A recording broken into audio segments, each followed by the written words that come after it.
أعوذ بالله من الشيطان الرجيم. بسم الله الرحمن الرحيم. وأما الماء المستعمل هر هغه اوبه چې استعمال سوي وي فنجس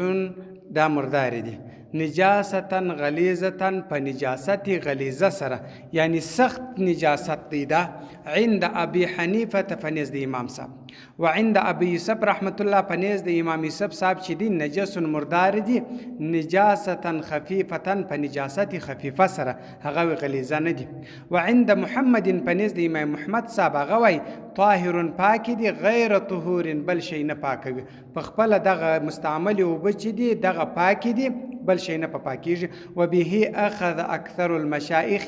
او په دغه باندې د امام محمد صاحب په قول باندې اکثر المشایخ هم دغه راخسته ده خبره وعليه الفتوى پر دغه قول د امام محمد صاحب باندې فتوا ده والماء المستعمل اوبه مستعمل چې دي کل ما هر هغه اوبه دي اوزیله چې لرې سي به په دغه اوبو سره حدث بیا اودسیا چې په کوم اوبو سره بیا اودسیا لرې سوه دې ته ماء مستعمل ویل کیږي او استعمل یا مستعمل سي فی البدن پر بدن باندې علی وجه القربة پر طریقه د ثواب باندې یو سړی اودس لري بل اودس تازه کی د ثواب د پاره دغه اوبه چې دي دغه ماء مستعمل بلل کیږي لا علی وجه نه پر طریقه باندې تبرد الاعضاء د یخوالي د اندامو یو سړی اودس لري دغه د اوبه راواخسي د لاسونو پښې په لانده که د دې دپاره چې د لاسونو پښې ساړه سي دا مخې په لوند کې د دې دپاره چې دا په یخ سي په سوړ سي د دې دپاره نو په دې باندې ماء اوبه مستعملې نه ګرځي امرأة ښځه غسلت پرېمینځي قدر کټو او القصاع یا کاسه او یدها یا لاسونه من الوسخ د خیرو څخه او العجن یا د وړو څخه ګوره د یو ښځې لاسونه خیرن دي دا خیرن د خیر یې پرېمینځي نور یې لاسونه پاک دي اودس لري یا یې لاسونه په وړو لړلي دي دغه وړو څخه یې پرېمینځله یا یې کاسه پرېمینځله یا یې کټو پرېمینځل نو لا یسیرو نه ګرځي الماء اوبه مستعملا مستعملي دغه اوبه مستعملي نه ګرځي ګوره نه کټو مرداره ده نه کاسه مرداره ده نه لاسونه مردار دي صرف هغه لاسونه چې پرېمینځي پر هغه خیر دي اخر یې جن لري کله مردار نه دي او وړه یې جن لري کله نو په دغه باندې اوبه مستعمل نه ګرځي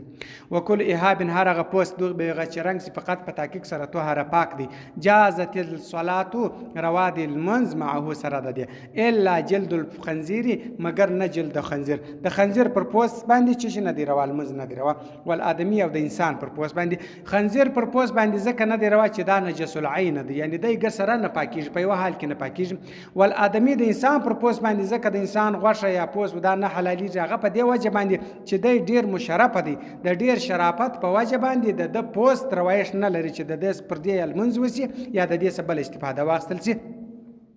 وذكر في شرحه او ذکر سوی دی په شرح کې کل حیوان هر هغه حیوان اذا هغه وخت ذبح چې ذبح سي حلال سي بتسمیته په بسم الله سره طهره پاک دی جلده پوست دی هر حیوان چې په بسم الله سره حلال سي د دې پوست پاک دی ولحمه او غوښه هم پاک دی وشحمه وازګه هم پاک دی وجميع اجزائه ټول جزونه پاک دي سوال خنزیر والادمی د انسان پوست نه پاکیږي او د خنزیر پوست نه پاکیږي هغه وجه ما درته بیان کړ نور چې هر شی چې دی حلال کې بسم الله دی پر وویل حلال دي کې د دې شی غوښه هم حلال ده پوست هم حلال دي ګوره دی نه دی حلال چې خوړل کیږي ولې خو د سپي غوښه نه خوړل کیږي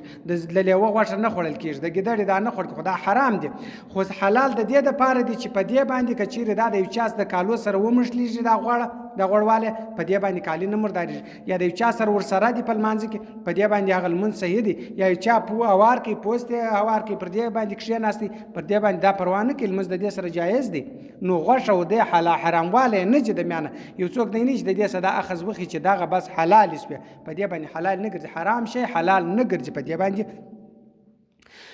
وذكر ذكر سوي دي في شرح په شرح کې كل حيوان هر حيوان اذا هو ذبح حلال چې بتسميته په بسم الله سره طاهر پاکیږي جلد پوست ولحمه غوښه وطاهر وشحمه او وازګه وجميع اجزاء ټول جزونه حلال دي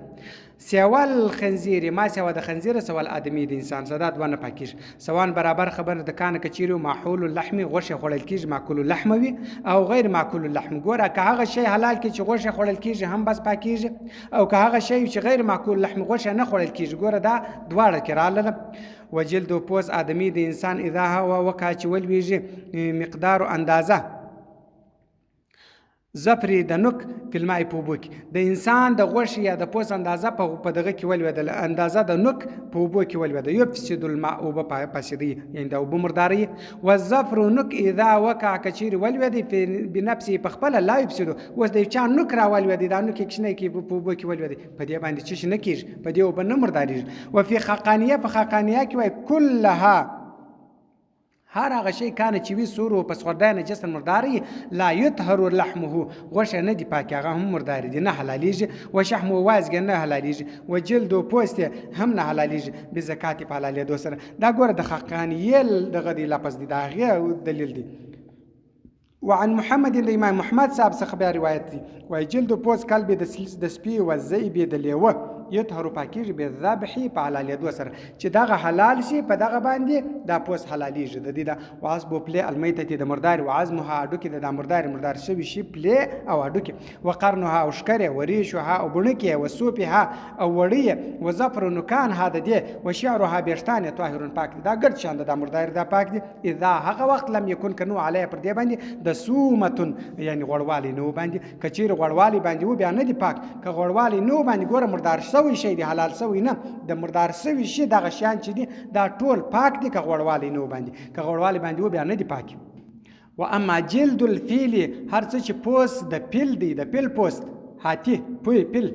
فیطهر پاکیږي بدباغتي پرنګېدو سره، چې ورنګېږي یعنی پوخ سي د دې پوست بس حلال دی. وعظمه هډوکي هم طاهرون پاک دي. یجوز روا دی بیعه بیع هم روا د خرڅول ورانیول د دغه د حلال دی روا دی، الا خو بیان دی عند محمد بن د امام محمد صاحب. وروي روایت سعود عن محمد د امام محمد صاحب څخه روایت دی چې امراه شذ صلت منځ وکي وفي عنقها په غاړه د دې قلادتن غاړګي ولا غاړګي په غاړه وعليها پر د غاړګي باندې سنن غاښولو، یعنی په غاړګي کې غاښولو اسد د زمري او کلب یا د سپي او سالب یا د ګیدړ جازت روا دی صلاتها المنځ د دې المنځ روا دی. په د غاړګي کې د غاښ دی د دغه شیانو ده، یعنی دغه چې یاد سوله د سپي یا د زمري یا د ګیدړ د چغال د دغه شیانو غاښ په د غاړګي کې سته، نو المنځ د دې سره روا دی. بخلاف الادمي دا خبره نه ده د یعنی د انسان غاښ کول بیا نه دی روا. ول خنزیر د خنزیر دا خنزیر و انسان چې دی دا په یو حال کې نه حلالېږي